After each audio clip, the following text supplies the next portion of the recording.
let's say if you hold two balls in the air, a 10-gram metal ball and a 5-gram metal ball, and you hold it 5 feet above the ground, so they're at the same height. Once you release it from rest, both balls will be in free fall. Which one will hit the ground first? Is it the 10-gram ball or is it the 5-gram ball? Both objects will reach the ground at the same time. The reason for that, they're placed at the same height and they're under the influence of the same gravity, Earth's gravity.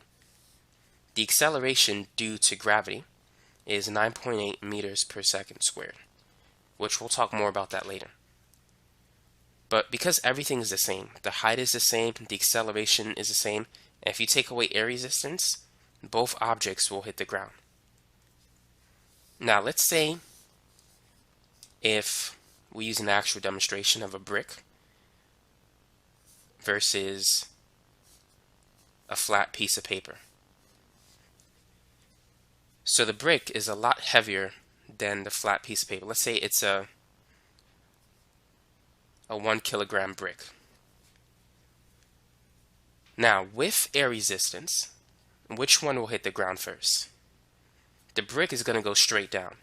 The paper might go this way, then might go that way, and then eventually it'll fall to the ground because of air resistance.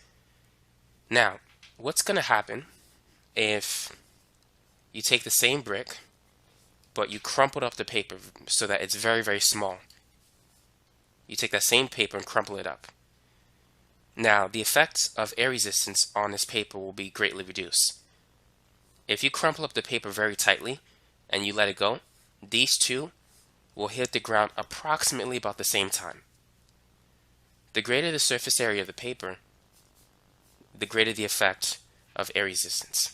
Air resistance increases with surface area. So once you crumple up the paper and then you drop it, you'll see that it's about the same time when it reaches the ground with the brick. The air resistance is greatly reduced. So if you can eliminate air resistance completely, then both objects should hit the ground at the exact same time because they're under the influence of the same gravity, Earth's gravitational field. Now let's talk more about the acceleration due to gravity. So if we have a ball and if we release it from rest, it's going to fall down. And it's going to accelerate at the rate of 9.8 meters per second squared. So if you recall, acceleration tells you how fast the velocity is changing every second. So initially, the speed might be 0. 1 second later, the velocity is going to be negative 9.8. The speed is just positive 9.8. Speed is always positive, but velocity can be positive or negative depending on the direction. So because the ball is going in the negative y direction, the velocity is negative.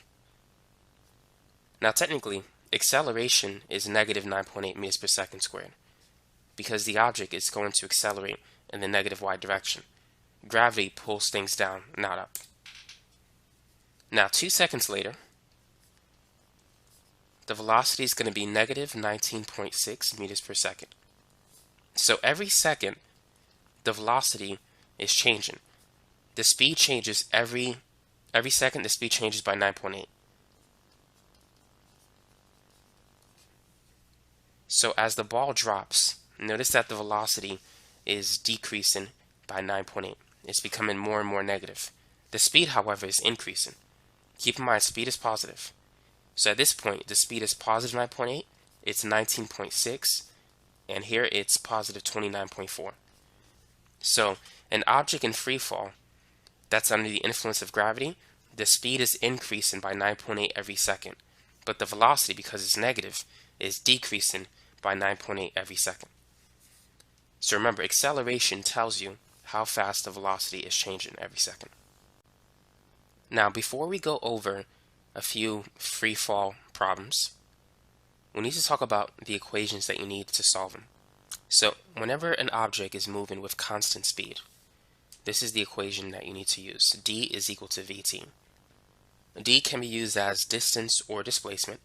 Just remember, distance is a scalar quantity, displacement is a vector. So displacement can be positive or negative, but distance is always positive. So anytime an object is moving with constant speed, you can use this equation. Now, when an object is moving with constant acceleration, you can use any one of these four equations. V final is equal to V initial plus AT. V final could represent the final speed or final velocity. V initial is the initial speed or initial velocity. A is the acceleration, T is the time. So you may see me use the word speed and velocity interchangeably. Just remember that velocity is speed with direction. Speed is a scalar quantity. It can only be positive. Velocity can be positive or negative, depending on what direction you're going. So for an object that's moving to the right, the velocity is positive. If the object moves to the left, the velocity is negative. But in free fall situations, we're dealing with motion in the y direction. When an object goes up, the velocity is positive.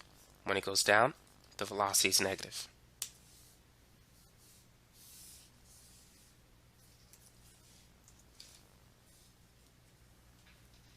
The next formula that you need to know is this one. D is equal to V initial T plus 1/2 AT squared. And then there's this one. D is equal to 1/2 V initial plus V final times T. And V final squared is equal to V initial squared plus 2AD. So there are 5 formulas that you need to know. So these 3 plus this one and this equation only when an object is moving with constant speed. When it's moving with constant acceleration, you can use these 4 equations. So let's start with this problem. A ball is dropped from rest on a cliff. What is the speed of the ball 5 seconds later? So let's say this is the cliff, and here is the ball. So it falls down, but we don't know if it hits the ground at this point. We just want to find the speed 5 seconds later. So it's important to make a list of what you have and the variable that you need to find. What is the initial speed of the ball in this problem? Notice that the ball is dropped from rest, so the initial speed is 0. Our goal is to find the final speed. Now we know the time. The time is 5 seconds. And the acceleration due to gravity is negative 9.8. The acceleration due to gravity is in a negative y direction, so that's why it's negative. So what equation that was listed earlier has these 4 variables? The equation that we need is this one. V final is equal to V initial plus AT. V initial is 0, the acceleration is negative 9.8, and T is 5. So negative 9.8 times 5 is negative 45. I mean, not 45, but 49.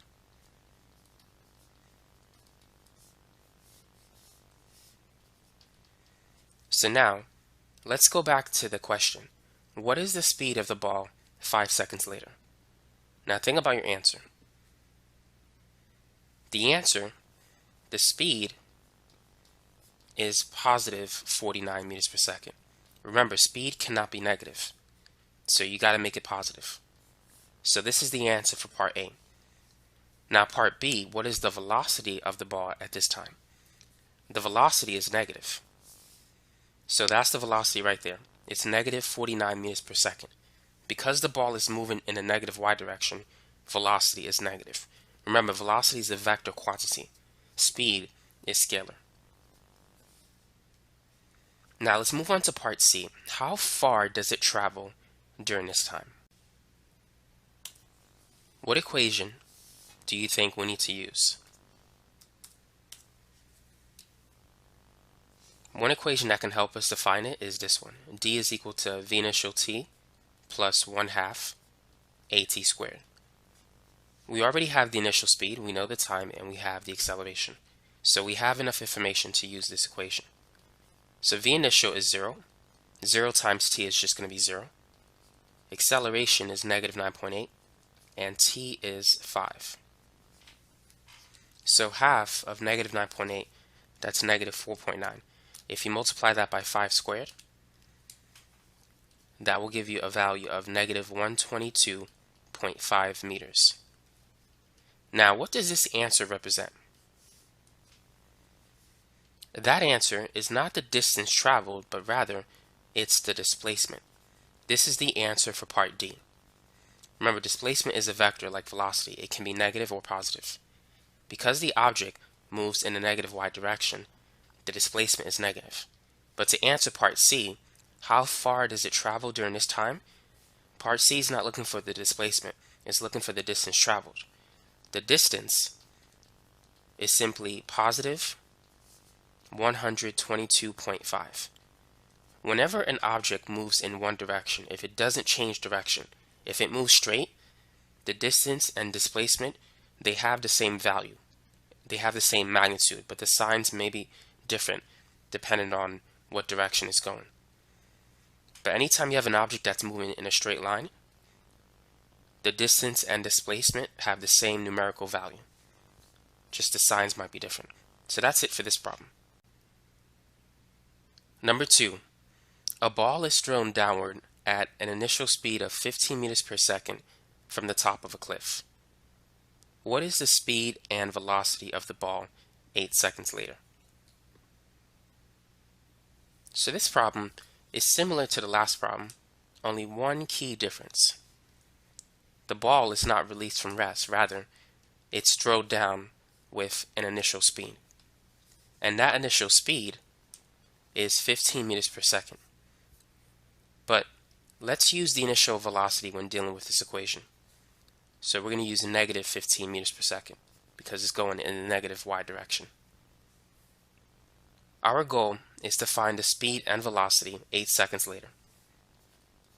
So we need to find the final velocity. The time is 8 seconds, and the acceleration is still negative 9.8. So let's use the same equation to find the final velocity. So the initial velocity is negative 15 plus the acceleration of negative 9.8 multiplied by the time of 8 seconds. Negative 9.8 times 8, that's negative 78.4. So negative 15 plus negative 78.4, that's negative 93.4 meters per second. So this is the final velocity 8 seconds later. The speed 8 seconds later is simply positive 93.4. That's it. You just gotta change the sign. Just remember, speed is always positive.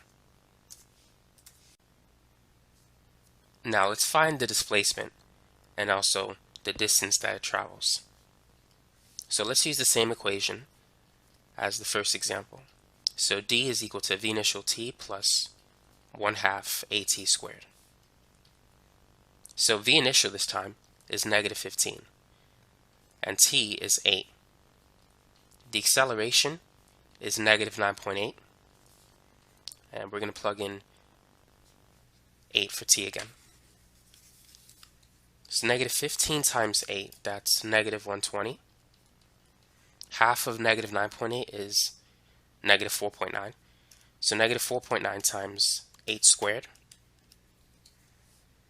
that's negative 313.6. So when adding these two together, you should get negative 433.6 meters. So this is the displacement of the ball during these 8 seconds. Now the distance that it travels is positive 433.6 meters. So that's the distance that it travels. All you need to do is just make the answer positive. Number 3. A stone is dropped from the top of a building and hits the ground 5 seconds later. How tall is the building? So let's start with a picture. So let's say that's the building, and a stone is dropped from the top of a building. Our goal is to find the height of the building. The height of the building is basically the distance that the ball travels until it hits the ground.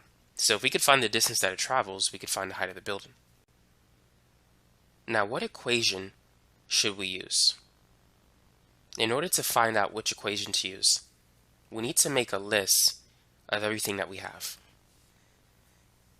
Now, it didn't say the stone is thrown down. So therefore, if the stone is dropped from the top of a building, we know it's dropped from rest, which means the initial speed is 0. We don't know what the final speed is, but we do have the time and we know the acceleration.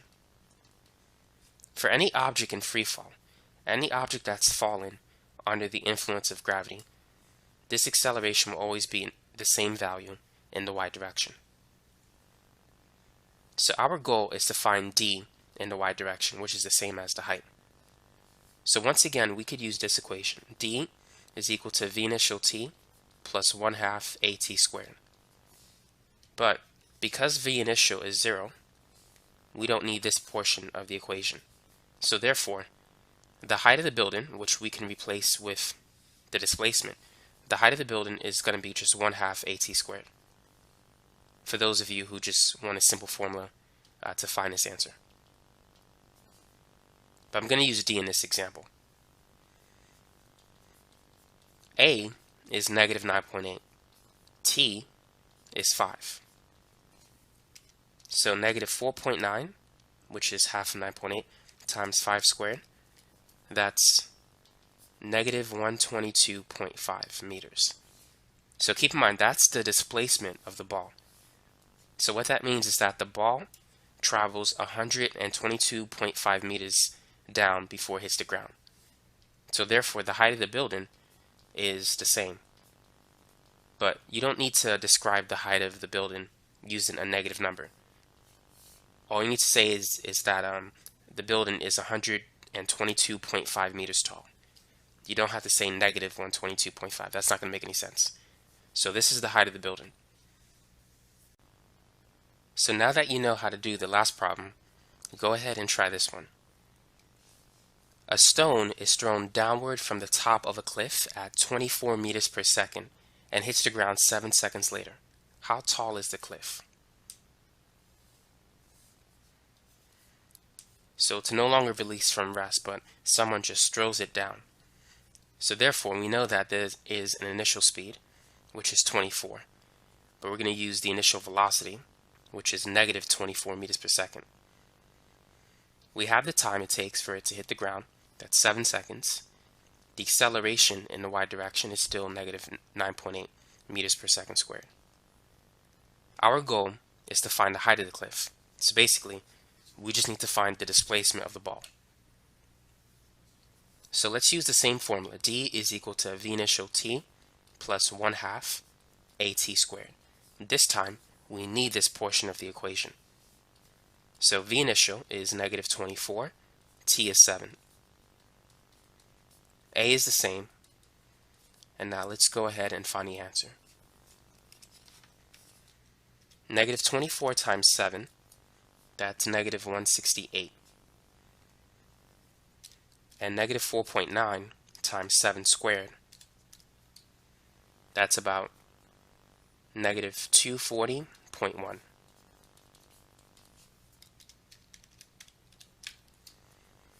So the displacement of the ball is negative 408.1 meters. So what this means is that the ball travels 408.1 meters in a negative y direction. That's why it's negative.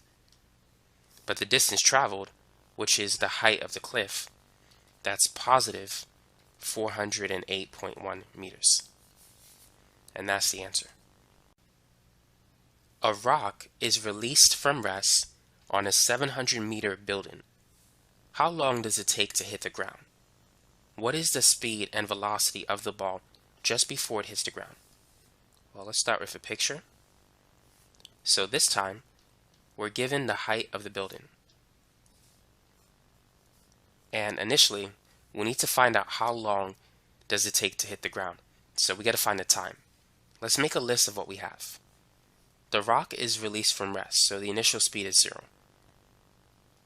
We have the acceleration in the y direction. That's negative 9.8. We're looking for the time, but we do have the displacement. The displacement in the y direction is not positive 700, but it's negative 700 because the ball is moving in the negative y direction. So let's use this equation. D is equal to V initial t plus 1/2 AT squared. Now D is negative 700. V initial, fortunately, is 0, so we can avoid using the quadratic equation. The acceleration is negative 9.8. So now all we got to do is find t. So half of 9.8 is 4.9. Now to isolate t squared, let's divide both sides by negative 4.9.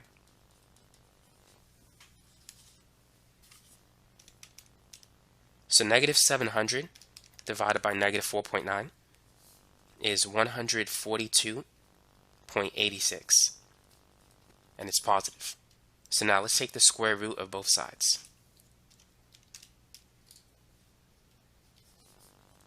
So t, I'm going to write it right here, is 11.95 seconds.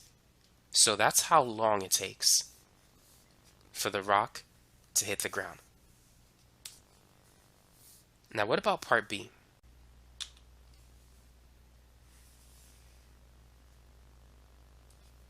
How can we find the speed and velocity of the ball just before it hits the ground?